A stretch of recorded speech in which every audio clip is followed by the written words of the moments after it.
Hare Krishna, Hare Krishna, Krishna Krishna, Hare Hare, Hare Rama, Hare Rama, Rama Rama, Hare Hare.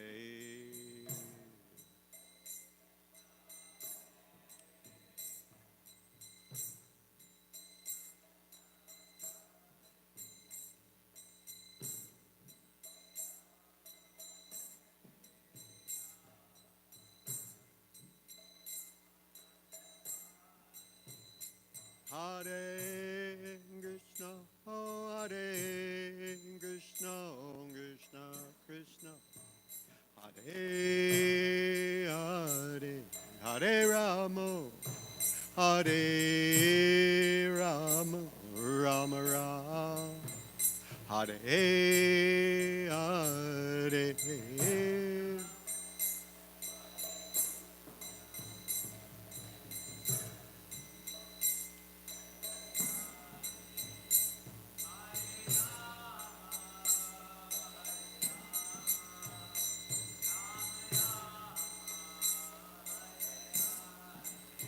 Jaya Prabhupada, Prabhupada, Jaya Prabhupada, Jaya Prabhupada.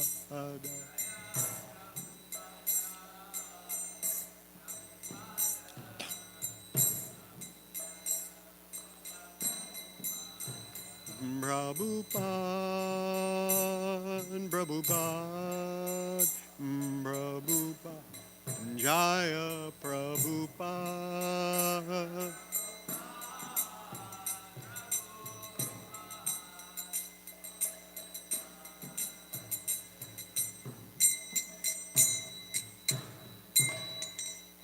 Jam Vishnupad, Paramahamsa Parvajikacharya, Atto Sarasata Sri Śrimad. Divine Grace, A.C. Bhaktivedanta Swami Prabhupada Ki, Ananta Koti Vaishnava Ki, Gurantara Śrimad Bhāgavatam Ki, Samveda Bhakta Vrinda Ki, all glory, all glory, all glory.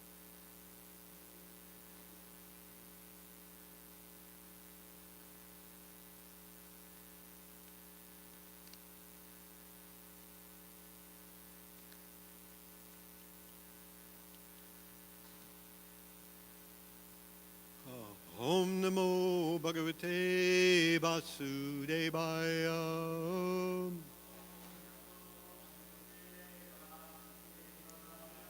Om Namo Bhagavate Vasudevaya.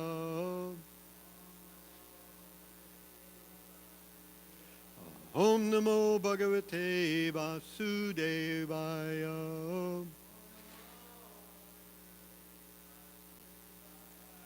Om Ajnanatimidandasya Gananjana Shalakhaya Chakshur Anmilitam Yena Tasmai Shri Guruve Namaha Shri Chaitanya Manobishtam stapitam yena bhutale swayam rupa kadamhayam didati swapadantikam Vandehang Shri Guru Shri Yuta Padakamalam Shri Gurun Vaishnavamscha Shri Rupam Sagrajatam Sahagana Ragunatanbitam Tam Sajivam Sadvaitam Savadhunam Parijana Sahitam Krishna Chaitanya Devam Shri Radha Krishna Padan Sahagana Lalita Shri Vishakanvitamscha He Krishna Karuna Sindhu Dinabandho Jagatpate Gopesha Gopika Kanta Radha Kanta Namostute Tapta Kanchana Gaurangi Radhe Vrindavan Eshwari Vrishabhanu Sute Devi Pranamami Hari Priye Vanchakalpa Tarubhyascha Kripa Sindhubhya Evacha Patitanam Pavanebhyo Vaishnavebhyo Namo Namaha Shri Krishna Chaitanya Prabhu Nityananda Shri Advaita Gadadhar Shri Vasadi Gaur Bhaktavinda Hare Krishna, Krishna Krishna, Hare Hare, Hare Rama, Rama Rama, Hare Hare, Hare Krishna, Krishna Krishna, Hare Hare, Hare Rama, Rama Rama, Hare Hare.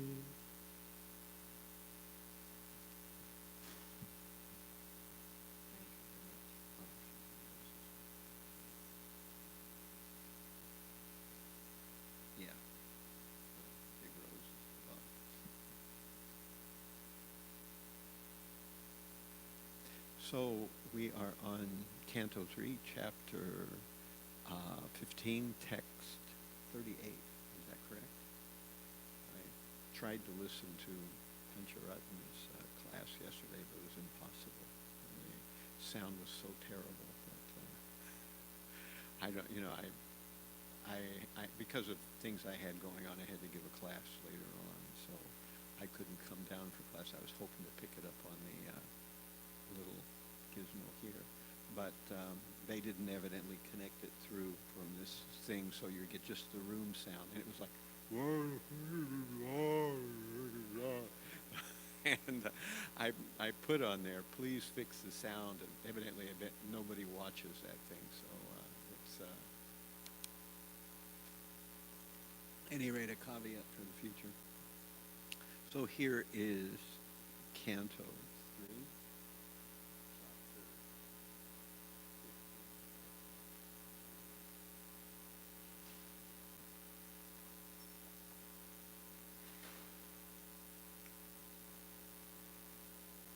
Tam twagatam pratrihritau paikam swapumbis.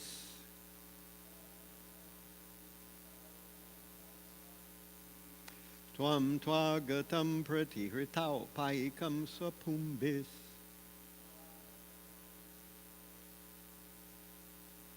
Te chukshataksha vishayam swasamadhi bhagyam.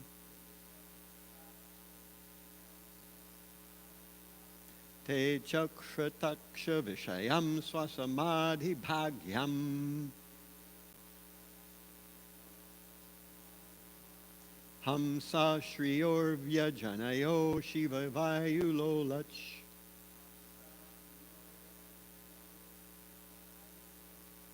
Hamsa shriyor vijanayo shiva vayulolach.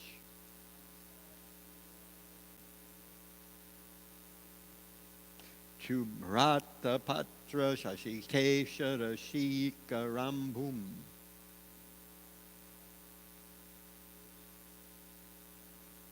Chubhrata patra shashikesha rashika rambhum.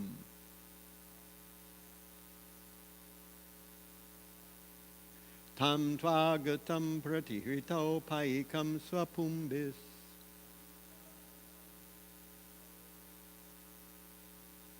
Te chaksha taksha vishayam swasamadhi bhagyam. Hangsa shriyor vyajanayo shiva vayu lolach.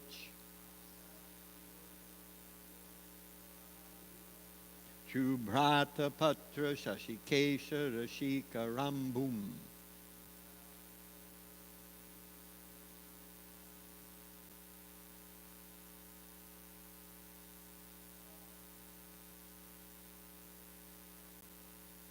Tvam tvagatam pratihirtau paikam swapumbis.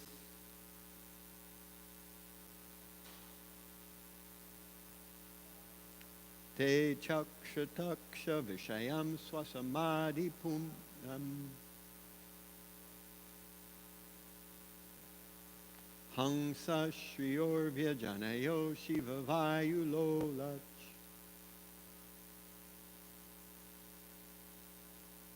Chumbrata patra shashikesha rashika rambum.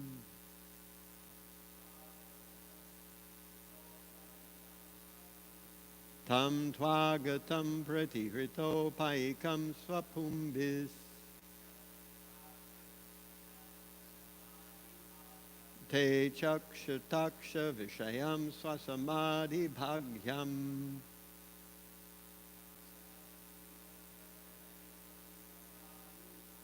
Hangsa shriyor vyajanayo shiva vayu lolach. Chubhrata patra shashikesha rashika rambum. Vaishnavas.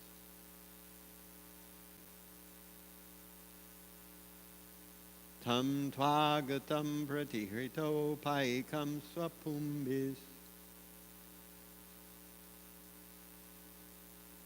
Te chaksha taksha vishayam swasamadhi bhagyam. Hangsa shriyor vyajanayo shiva vayu lolach.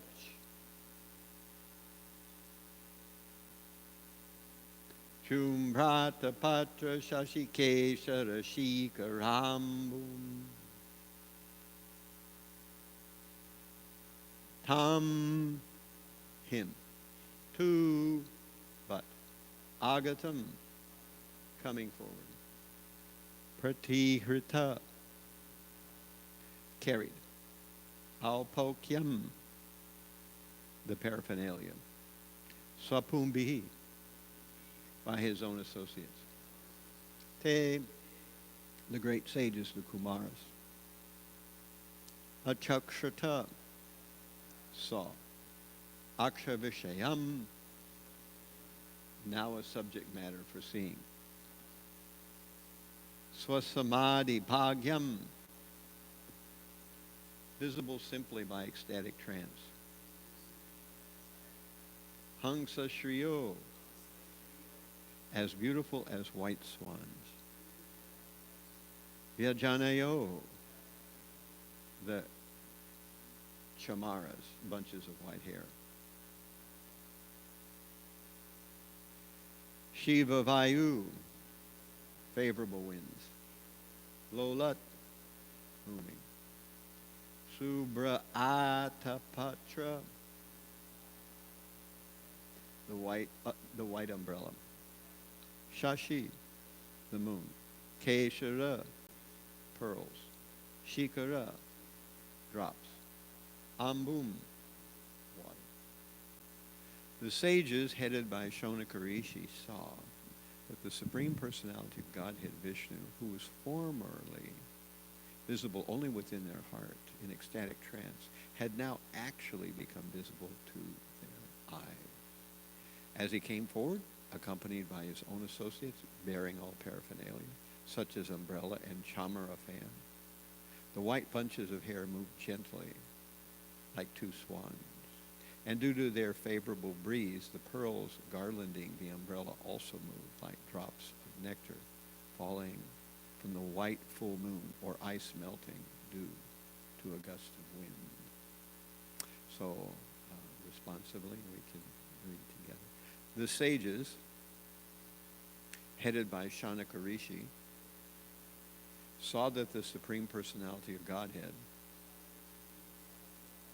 Vishnu, who was formerly visible only within their hearts, in ecstatic trance, had now become visible to their eyes. As he came forward, accompanied by his own associates, bearing all paraphernalia, such as an umbrella and a chamara fan, the white bunches of hair moved very gently, like two swans. And due to their favorable breeze, the pearls garlanding the umbrella also moved, like drops of nectar falling from the white full moon, or ice melting due to a gust of wind. This is Prabhupada's purport. In this verse, we find the word achatakshaka vishayam. The achataksha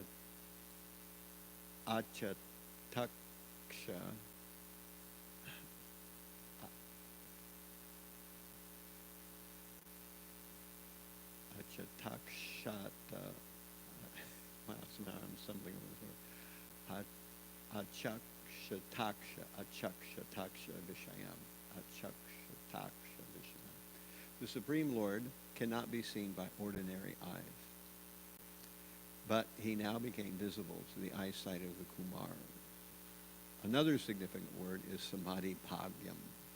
Meditators who are very fortunate can see the Vishnu form of the Lord within their heart by following the yogic process. But to see him face to face is a different matter. This is only possible for pure devotees. The Kumaras, therefore, upon seeing the Lord coming forward with his associates, who were holding an umbrella and chamara fan, were struck with wonder. They were seeing the Lord face to face. It is said in the Brahma Samhita that devotees being elevated in love of God always see Shama Sundar, the Supreme Personality of Godhead, within their heart. But when they are mature, the same God is visible before them face to face. For ordinary persons, the Lord is not visible. However, when one can understand the Lord, beginning with the tongue, by chanting and tasting prasad, then gradually the Lord reveals himself. Thus, the devotee constantly sees the Lord within his heart. And, in a more mature stage, one can see the same Lord directly as we see everything else. Tvam agatam pratihritau paekam swapundis te chakshataksha vishayam swasamadhi bhagyam hangsa shriyor vijanayo shiva vayulolach chubhrata patra shashikesha rashikaram. The sages headed by Chandrasekhar Rishi saw that Supreme Personality of Godhead Vishnu, who was formerly visible only within their hearts in ecstatic trance, had now become visible to their eyes. As he came forward, accompanied by his own associates bearing all paraphernalia, such as umbrella and chamara fan, the white bunches of hair moved very gently, like two swans. And due to their favorable breeze, the pearls garlanding the umbrella also moved, like drops of nectar falling from the white moon, or ice melting due to a gust of wind.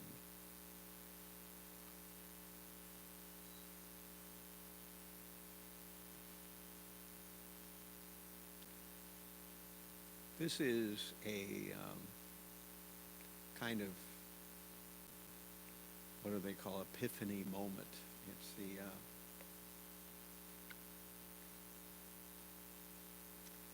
the perfection of life.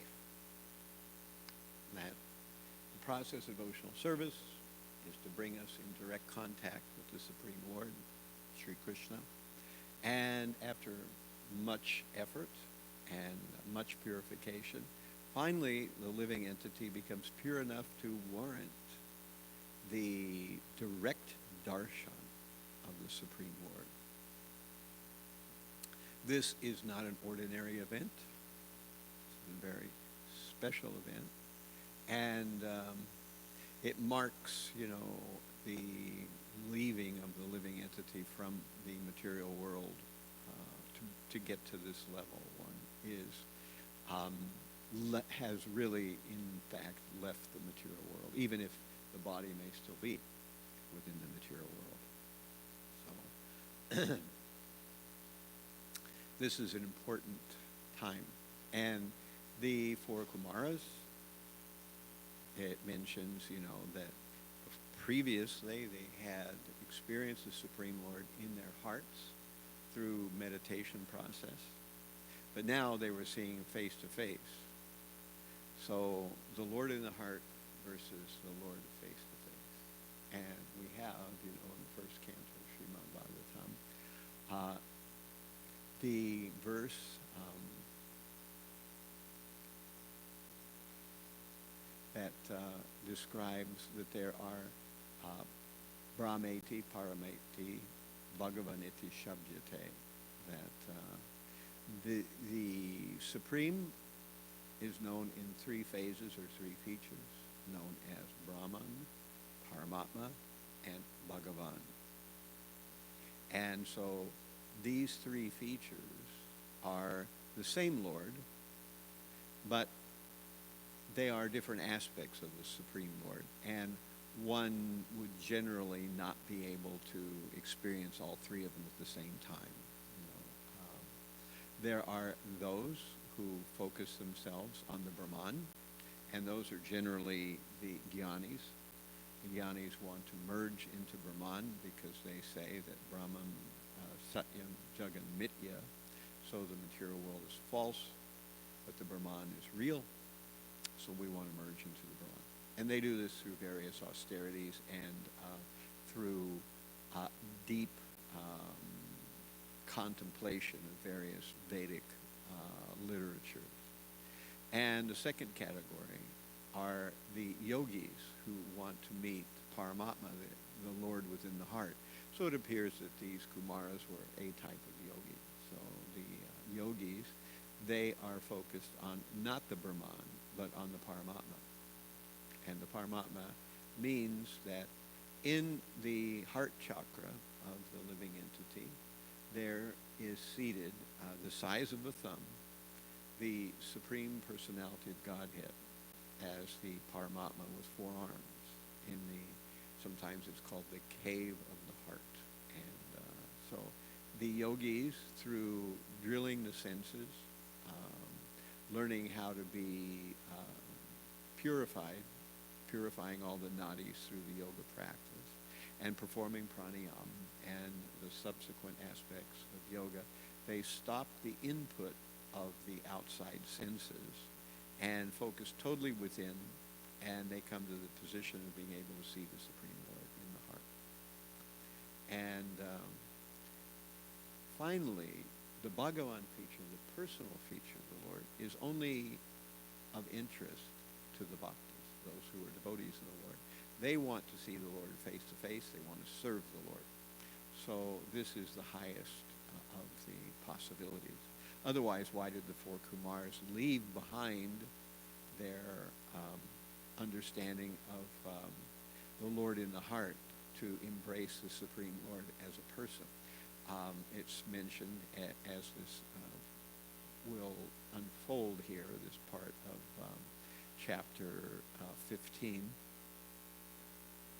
that they smelled the aroma of the tulsi leaves on the feet of the Lord, and they became personalists. They became inaugurated or initiated into the appreciation of the Lord's personal form and personal service. Because if one is in the proximity of the Lord, one can render personal service.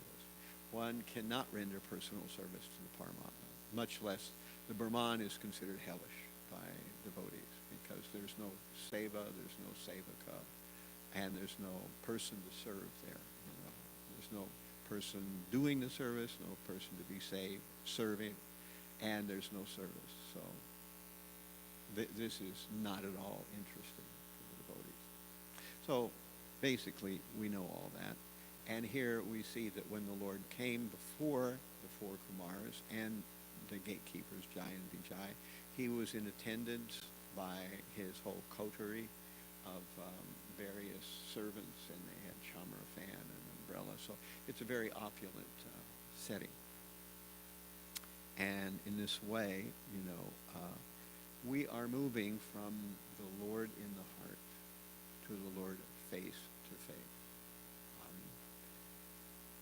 I try to explain that it's like we have a world outside, and normally most of us live in the world outside. Our senses take us to what we see, what we hear. But there's a world inside. Most of us never go there. Sometimes when we're chanting japa, we try to go there. That world is dark, mysterious, and parts of it are missing certain sense input. So that's why we fumble to describe it, why we have difficulty finding our way around. It's like being at midnight in a darkened skyscraper, sort of fumbling around, trying to figure out where you are and where you're going.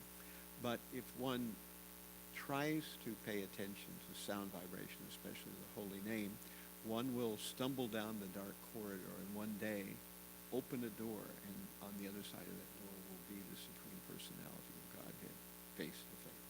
The holy name is a person. How that is, we can say the words. How that exactly works is something else. But we can discover that when we perfect our chanting. And that's what the scriptures guarantee. And that's what our whole process is. So when one reaches the stage of actually coming in face-to-face contact with the Supreme Lord, one has indeed come to the pinnacle of devotional achievement. And this is no small feat. So we've discovered, or we've said before, that the first 10 verses of this chapter, 1 through 10, we're discussing the darkening of the universe, which was done by the two demons, Hiranyakashipu and Hiranyaksha, being in the womb of deity. Then from 11 through 22, we heard of the four Kumaras going to Vaikuntha Loka. Then from 23 to 25, we heard the glorification of Vaikuntha. Then from 26 through 37, which is what just finished, from 26 to 37, we heard about the doorkeepers being cursed. And now from 38 through 45, we're going to hear about the Supreme Lord adventing himself into the situation. This is where the Lord advents himself. And finally, from 46 through 50, the end of the chapter, we'll hear the four Kumaras give prayers. So that's the 6 sections of this particular chapter. I try to bring that back in so we can get an overview of where we are. So the darkness, then the four Kumaras going to Vaikuntha, then a description of Vaikuntha. Then we hear the four Kumaras cursing the two doorkeepers, Jai and Vijay. And now we're in the 5th section, which is where the Supreme Lord appears. And the next section after this will be the four Kumaras offering prayers. All right.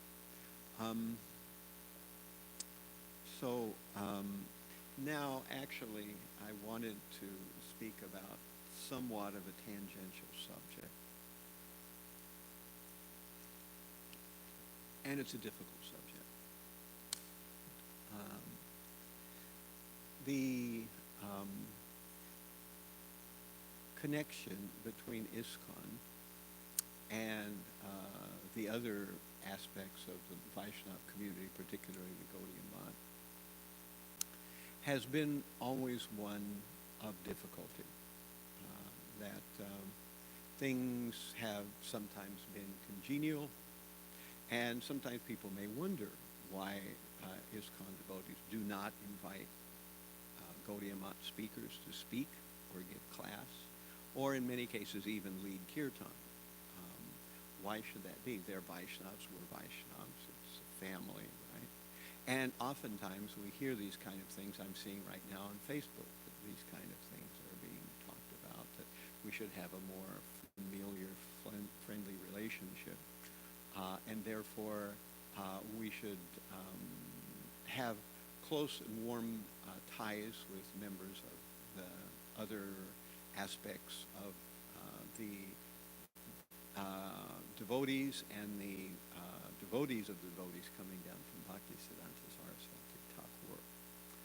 But in general, we do this in a very cautious way. And there's reasons for this. And today I'm going to discuss those reasons because it's come to my attention recently that there is a website, and recently there was a disciple of one of the Gaudiya Math leading proponents named Adi Gopal, who put a video up where it's all in Bengali, so most of us are safe. But if you translate to Bengali, he's describing that A.C. Bhaktivedanta did a great disservice, that he should not have translated or should not have offered his purports on the Chaitanya Charitamrita. And he compares our Prabhupada to some Sahajiya Kirtaniya who, was a Mayavadi and this and that and the other. And he claims that the purports of the Chaitanya Charitamrita are clear and they need no explanation. Therefore, one should not bother to write purports to the Chaitanya Charitamrita. He goes on at some extent, and he says, I know what I'm saying is controversial. Just as personally right now, I know what I'm saying is controversial. So he says he knows what he's saying is controversial. And he goes on from some extent. Now, his Gaudiya Math guru has not taken issue with what he says. But sometimes these preachers go on tour, and they show up in places. New York is obviously a place for them to show up at some time or another. And those of you who go out on Sankirtan, you must meet these people and their friends and allies. And in general, yes, we should have congenial relationships with these people. But to what extent? And why do we not actually invite them into our temples? I want to start off by first reading a letter that Prabhupada wrote to Rupanuga. Now, sometimes it's said that Prabhupada had an issue with his godbrothers, but at the later part of his life, he apologized to them. And so therefore, we can disregard. But although he did, in fact, apologize to his godbrothers, he never rescinded his order for us to stay separate from them. So here it is. This is a letter from Prabhupada. It's dated April 28th, 1974 to Rupanuga. And it says this. You are right about Sridhar Maharaj's genuineness, but my opinion, he is the best of the lot. He is my old friend. At least he executes the regular principles of devotional service. I do not wish to discuss about the activities of my godbrothers, but it is a fact that they have no life for preaching work. They are all satisfied with a place for residence in the name of a temple. They engage disciples to get foodstuff by transcendental devices and eat and sleep. They have no idea or brain how to broadcast the cult of Sri Chaitanya Mahaprabhu. My Guru Maharaj used to lament many times for this reason, and he thought that if one man at least understood the principle of preaching, then his mission would achieve success. In the latter days, my Guru Maharaj was very disgusted. Actually, he left this world earlier, otherwise he would have continued to live for more years. Still, he requested his disciples to form a strong governing body for preaching the cult of Chaitanya Mahaprabhu. He never recommended that anyone become a Charya of the Gaudiya Math. But Sridhar Maharaj is responsible for disobeying this order of Guru Maharaj. And he and others who were already dead unnecessarily thought that there must be one Acharya. If Guru Maharaj could have seen someone who was qualified at that time to be Acharya, he would have mentioned. Because on the night before he passed away, he talked of so many things, but he never mentioned an Acharya. His idea was Acharya was not to be nominated amongst the governing body. He said, openly, you make GBC and conduct the mission. So his idea was amongst the members of the GBC, who would come out successful and self-effulgent Acharya would automatically be selected. So Sridhar Maharaj and his two associate gentlemen unauthorizedly selected one Acharya, and later it proved a failure. The result is now everyone is claiming to be Acharya, and even though they may be Kanishta Adhikari, with no ability to preach. In some temples, in some camps, the Acharya is being changed 3 times a year. Therefore, we may not commit the same mistake in our ISKCON camp. Actually, among my God brothers, no one is qualified to become Acharya. So it is better not to mix with my God brothers very intimately, because instead of inspiring our students and disciples, they may sometimes pollute them. This attempt has been made previously by them, especially Madhava Maharaj and Tirtha Maharaj and Ban Maharaj. But somehow or other, I saved the situation. This is going on. We shall be very careful about them and not mix with them. This is my instruction to you all. They cannot help us in our movement, but they are very competent to harm our natural progress. So we must be very careful about them. Now,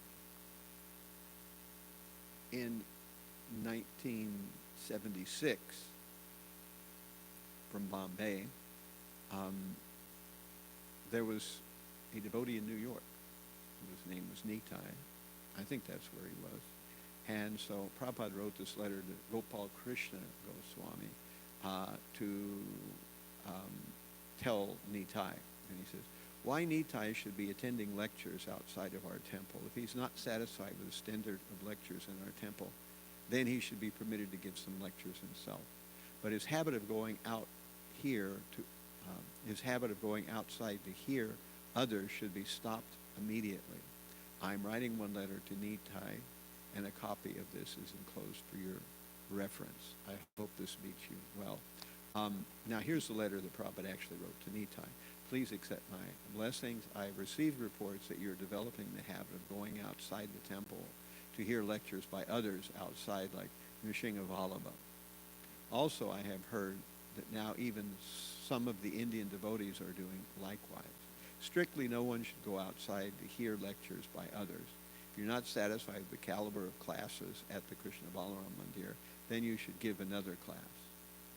But you cannot go outside for hearing others' lectures. Kindly stop this habit immediately. Now, what is Prabhupada really trying to get across here?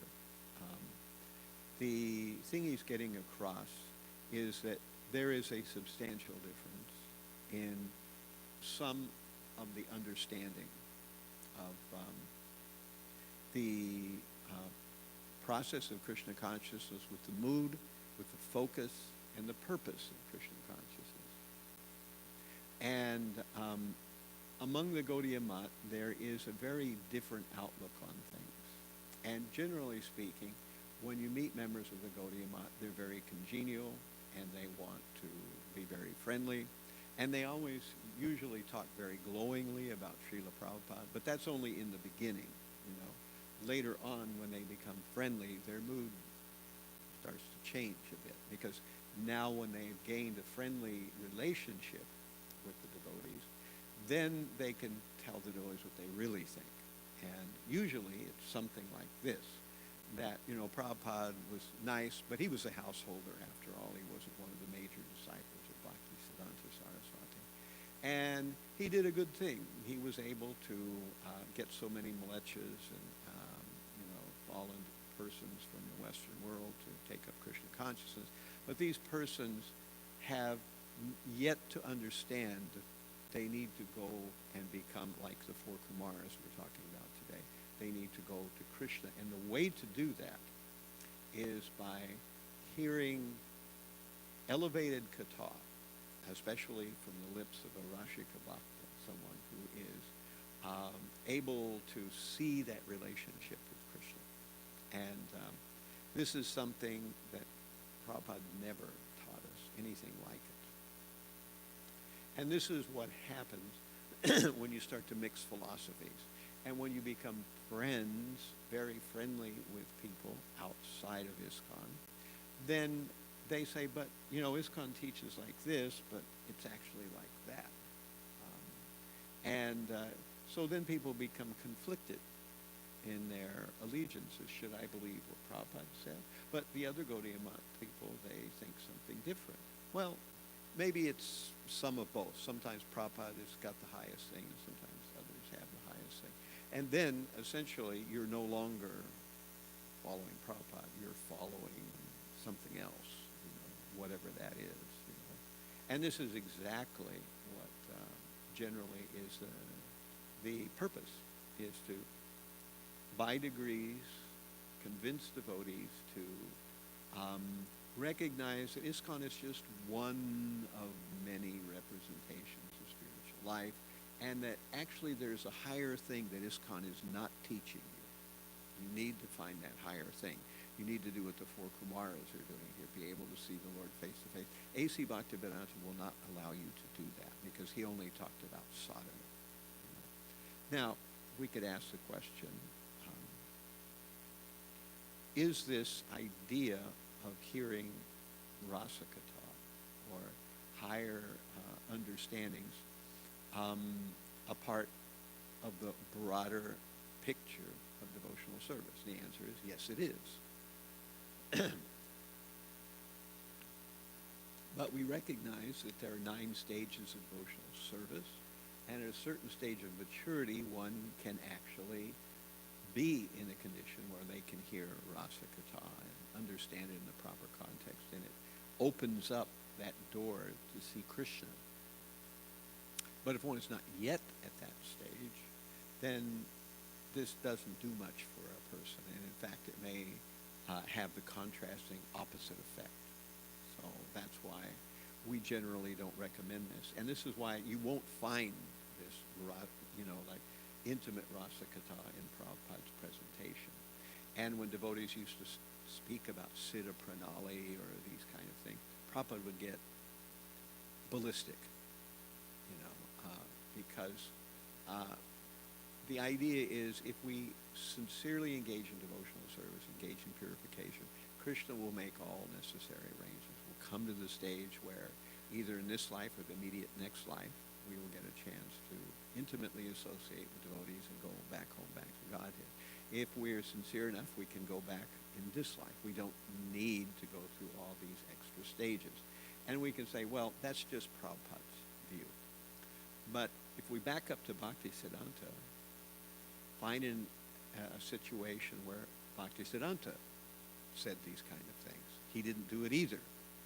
So there's a famous lecture at, Radhakund, where many people were, Bhaktisiddhanta's devotees and disciples were there to hear Bhaktisiddhanta, and many of the Radhakund Babajis came. So the Radhakund Babajis are there. They've heard a lot about Bhaktisiddhanta. He's a very amazing preacher, so they came to hear.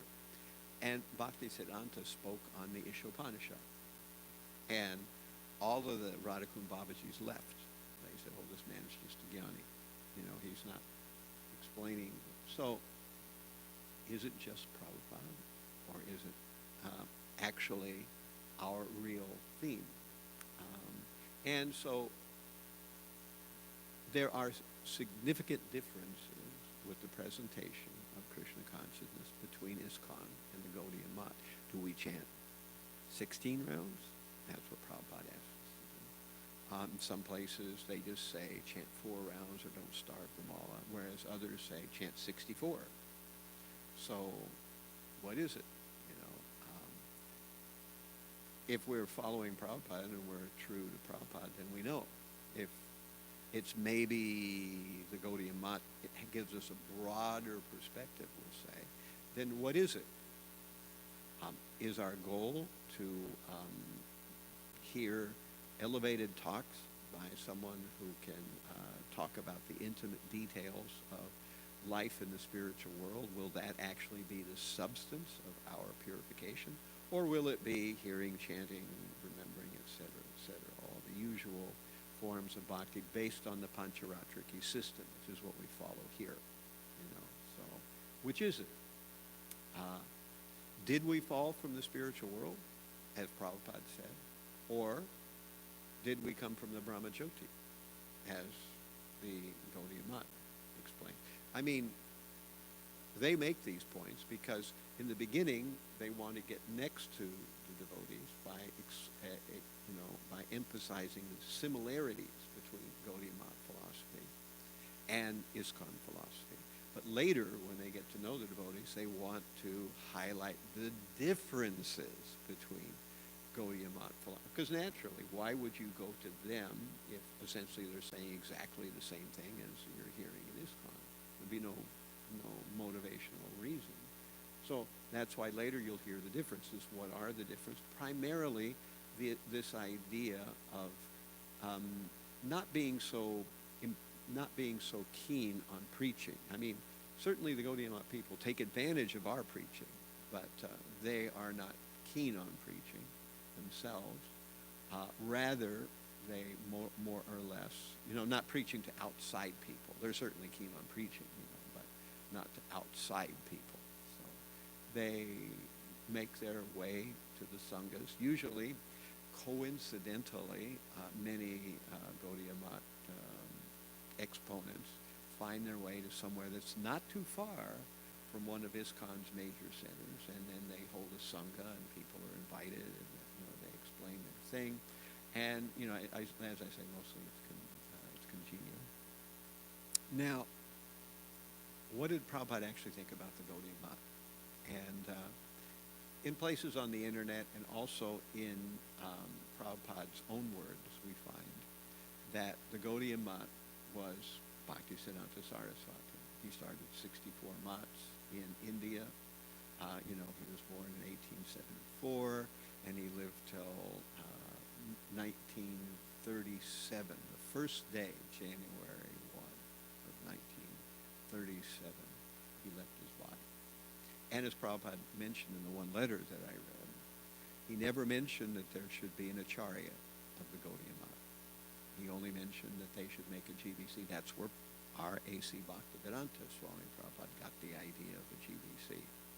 His own guru had recommended it. And so what happened was that the Gaudiya Math did indeed create a GBC for a short time, and the GBC nominated an acharya. So shortly thereafter, the Gaudiya Math had an acharya. Who was that acharya? Someone named Ananta Vasudeva. And who was this Ananta Vasudeva?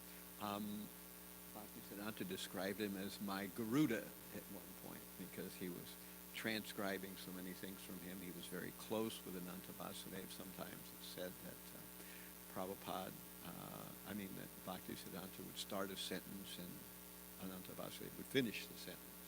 They were that much on the same page. And he was very erudite. Everybody knew it. And so many of the sannyasis in the Gaudiya Math felt that this Ananta Vasudeva should be the acharya. However, there was another strong exponent in the Gaudiya Math, and that was Nikunja Bihari Vijayabhushan. So he was the one who was the organizer, the person who got the money, the person who figured out how to do things. So it was said in the Gaudiya Math that if you want to know Tattva, you go to Ananta Vasudeva. If you want Seva, you go to Nikunja Bihari.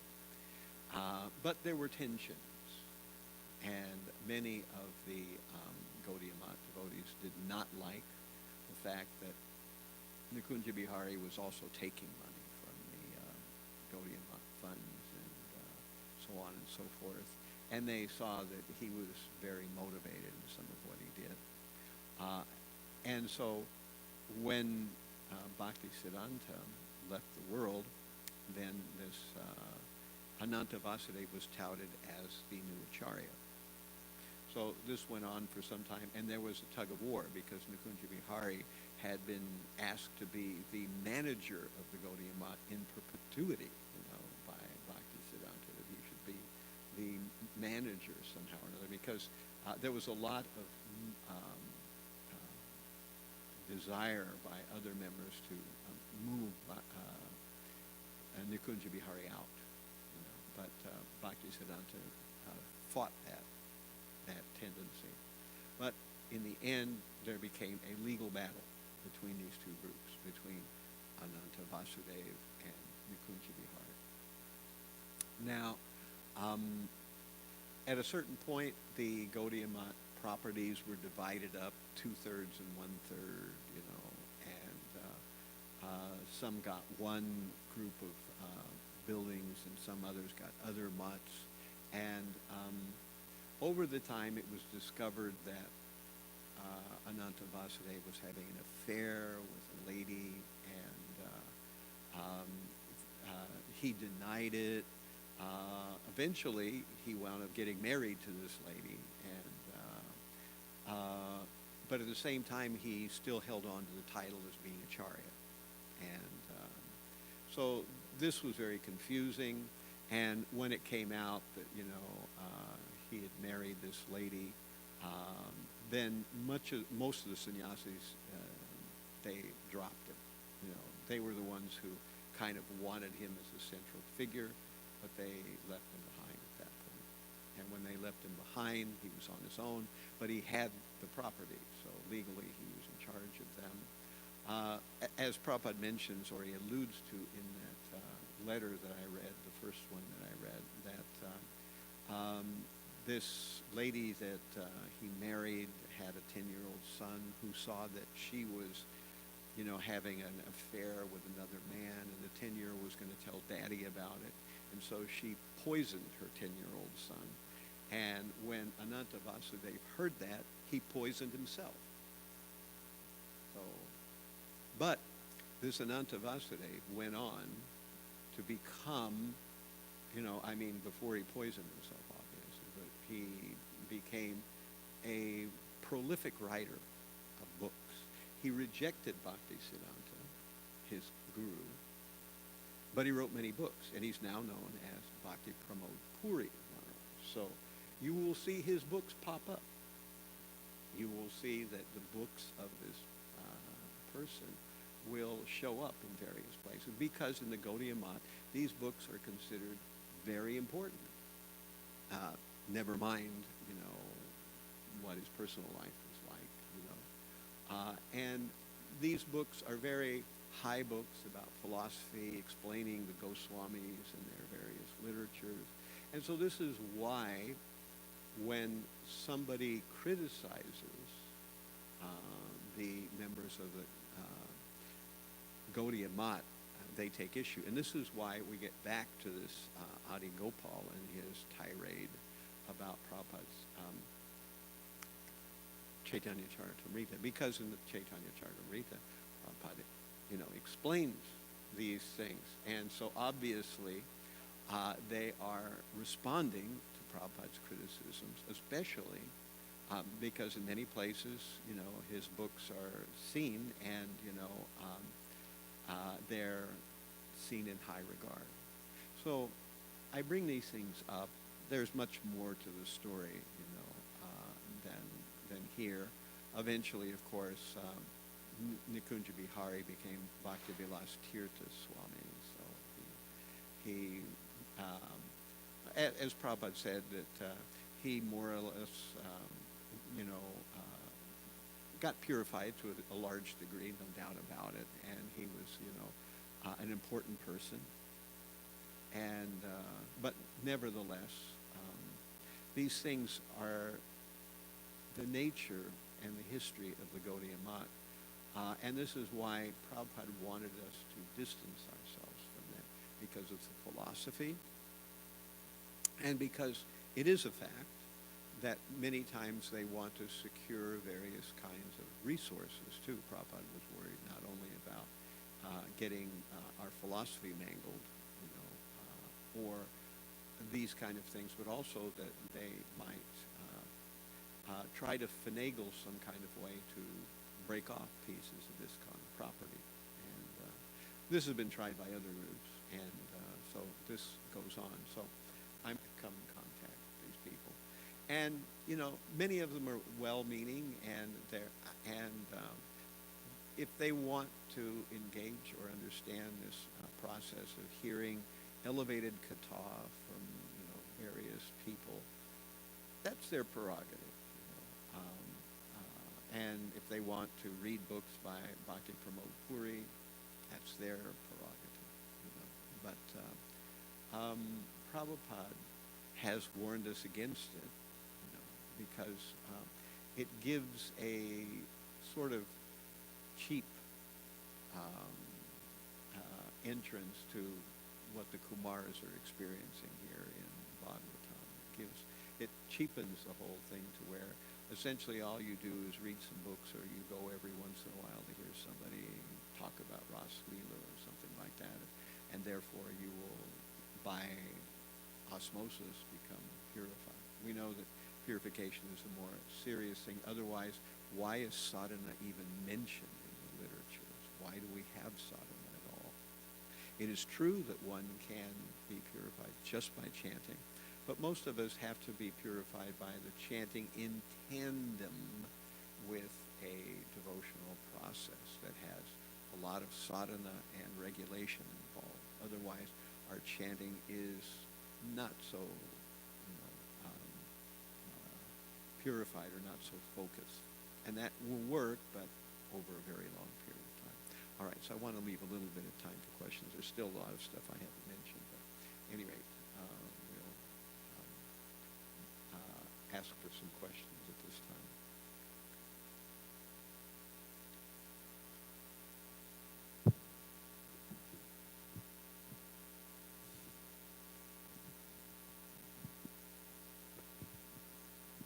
You said that the Ananta Vasudev, he later rejected Bhaktisiddhanta. That's correct. So how is it that this Gaudiya Math took so many importance that they rejected its founder? It's Achintya Beda Beda. It's inconceivable to me. In fact, when it was first found out that he was having a liaison with a lady, most of the Gaudiya Math sannyasis left. And what they did was they started their own mats. That's what Prabhupada was also referring into that letter. So there's the Chaitanya Mission and the Gaudiya Mission and the Chaitanya Mat or something. I forget. There's two main branches, but there are lots of subsidiary branches which were started by each individual sannyasi. So each of them have a kind of different take on everything.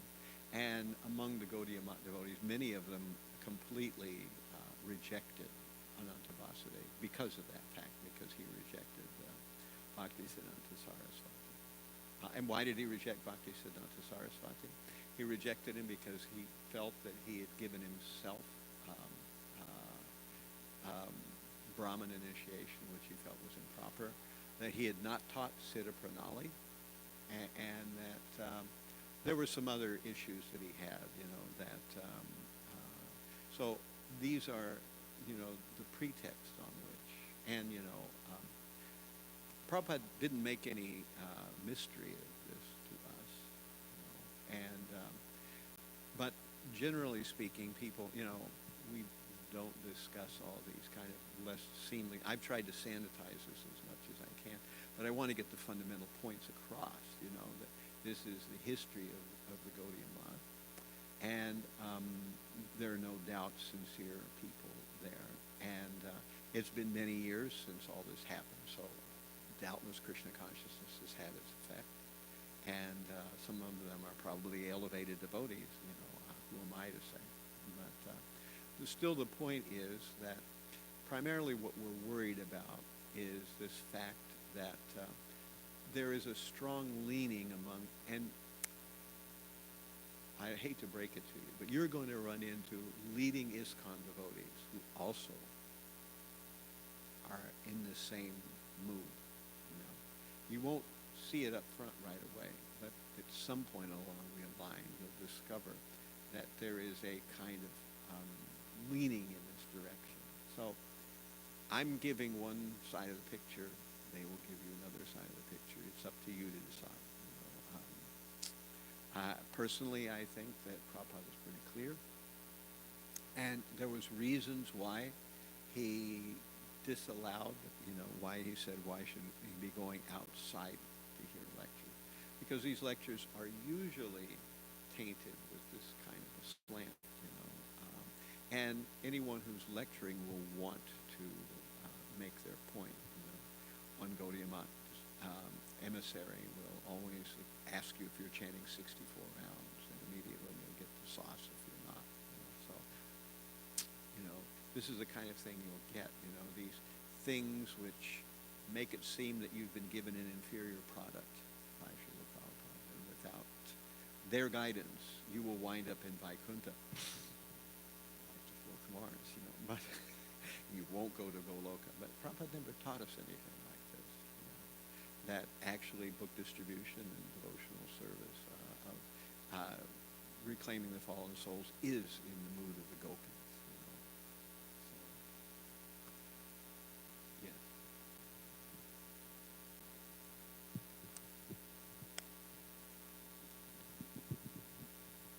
Thank you, Maharaj, for a very wonderful class. I feel like I needed to hear it. So, I guess I have a practical question. One thing is to understand for my own, right, the differences, what to do, what not to do. And then another thing, how to explain to the people who have the question,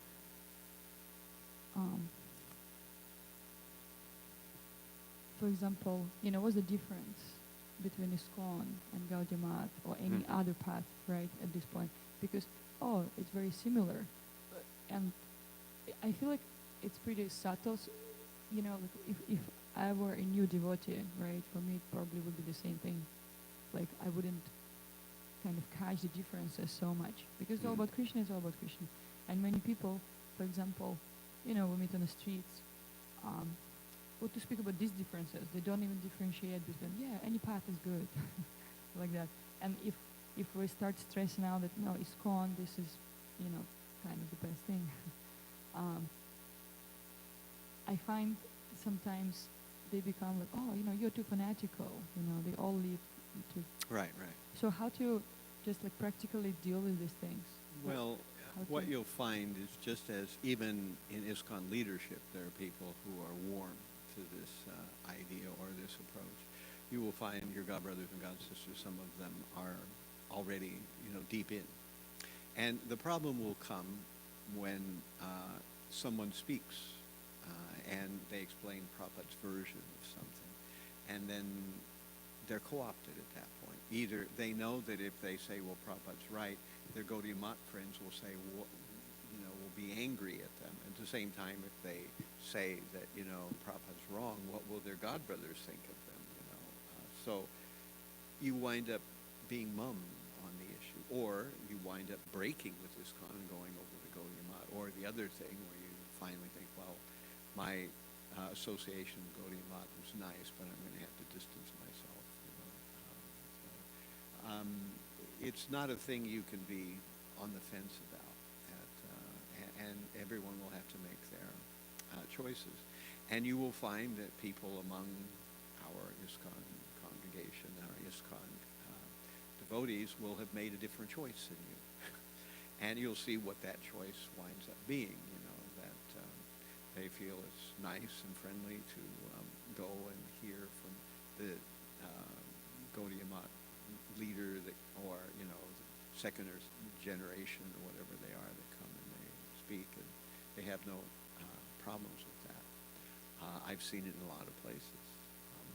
I'm just here to give this version of it, the version that I understand, and why I think Prabhupada made the statements that he did, and that Prabhupada did not just come up with this idea. It was apparently Bhaktisiddhanta. I've seen no indication that Bhaktisiddhanta ever taught higher rasas to everyone. For that matter, Lord Chaitanya didn't do it either. you know. He only spoke about higher rasas with 3 people. So that's a small percentage. So are the higher rasas there? Yes. You read about them in Nectar of Devotion. You hear about the whole process of gradually climbing up the ladder from Shraddha to Sadhu Sangha to Vajana Kriya to Narta Nivritti to Nishta to Ruchi. Then you get Atta Shakti, where you're starting to get into it, where you're starting to go from what we call sadhana bhakti into raganuga bhakti, which means following. Raganuga bhakti means to follow those who are half spontaneous. And then finally into bhava and prema, where you're into raga marg, where you're actually serving the Supreme Lord with a genuine feeling, not that you're any longer performing sadhana. These things are part of our philosophy. But to jump ahead prematurely, or to imagine that one can do it simply through a very superficially easy process, go for it, you know. But you know, we'll see what the, you know, you can always judge a thing by its results. Palena paryachiyate is the Sanskrit. Yeah.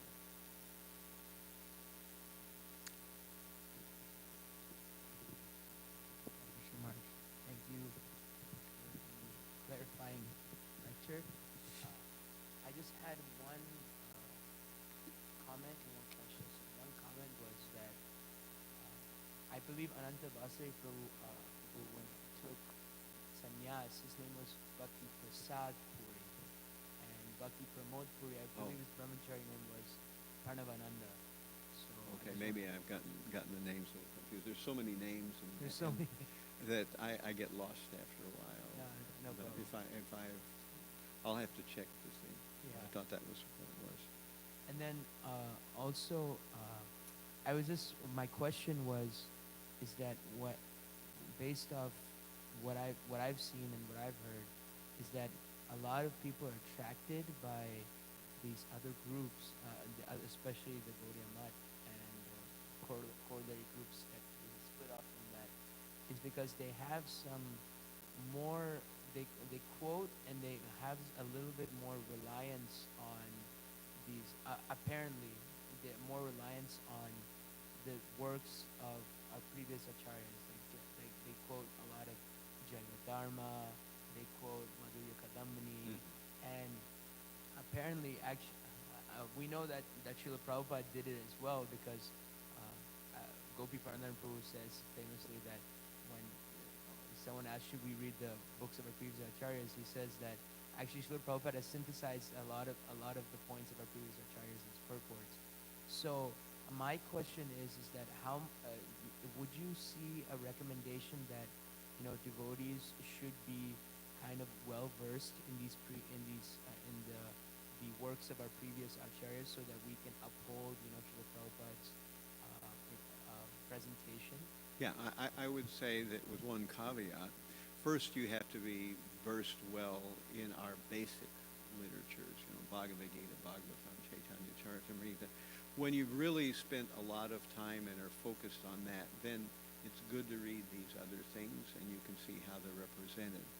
But I know devotees who have never really read Bhagavatam through, but they're into, you know, all the other literatures, you know, and that's when you get into dangerous territory, because you think you understand these things, you know, but actually you misunderstand them, and then you come back and you interpret Bhagavad Gita through a different lens than Prabhupada had. And then you begin to wonder, well, Prabhupada appears to be wrong about these things, you know. So far I have never seen anything that's substantially, there's any substantial contradiction between Prabhupada and the previous acharyas. I know that there is a contradiction between Prabhupada and some people's interpretations of previous acharyas, but I haven't seen anything that's like that. And eventually, as a devotee goes on, you know, there's no harm in looking at these books. There's some things like the Krishna Karnamrita, which is, you know, one time Bhaktisiddhanta said to his father, Bhaktivinoda editions of the Krishna Karnamrita and distribute. And Prabhupada said, Bhakti Vinod Thakur told him, print one for you. What's that? Yeah, print one for yourself. These things are there. We're not saying they're not part of our philosophy, nor are we saying that the previous acharyas are wrong, and Prabhupada's right. But there's a harmonization there. If you understand things the way they are, you can harmonize them. Otherwise, if you don't understand the way things are, it appears that Prabhupada's saying something different from the previous acharyas. And this is kind of the angle, the prybar, that other sanghas try to use. They say, well, your A.C. Bhaktivedanta says this, but actually the acharyas say that, And so, again, if you're strongly already, you can see how our basic literatures are presented, what Prabhupada's main theme is. Then when you move into reading the works of the previous acharyas, you can see that Prabhupada's mirroring what's going on there. He's synthesizing. Okay, so one more question. Really short things. I believe in that book on Bhakti Siddhanta, the 3-volume one by Bhakti Vikas Swami, it says that Bhakti Siddhanta, he gave 4 lectures on Radharani in his life. Right. And dozens of lectures on the Upanishads. And another thing is that Prabhupada actually did what was required to bring the chanting of the holy name all over the world. So obviously he's incredibly dear to Lord Chaitanya. What is their qualification to criticize? Right. What have they done of comparable service to? Well, again, we'll see that one of the reasons Prabhupada gets criticized is because Prabhupada criticized this view, particularly this view that is quite common. This sort of general Ananta Vasudeva took exception to the preaching efforts of the Gaudiya Math. What to speak of, A.C. Bhaktivedanta's preaching methods. He took exception to the preaching methods of Gaudiya Math. So, so if you're not doing that, then what is your message then, or what is your process? So, whenever you criticize that approach, then they're going to criticize you back, and that makes sense. It's fair as far as I'm concerned. But at the same time, everybody's got to choose sides at some point. Okay, so I've kept you almost 15 minutes over time, and I'll surely get this off.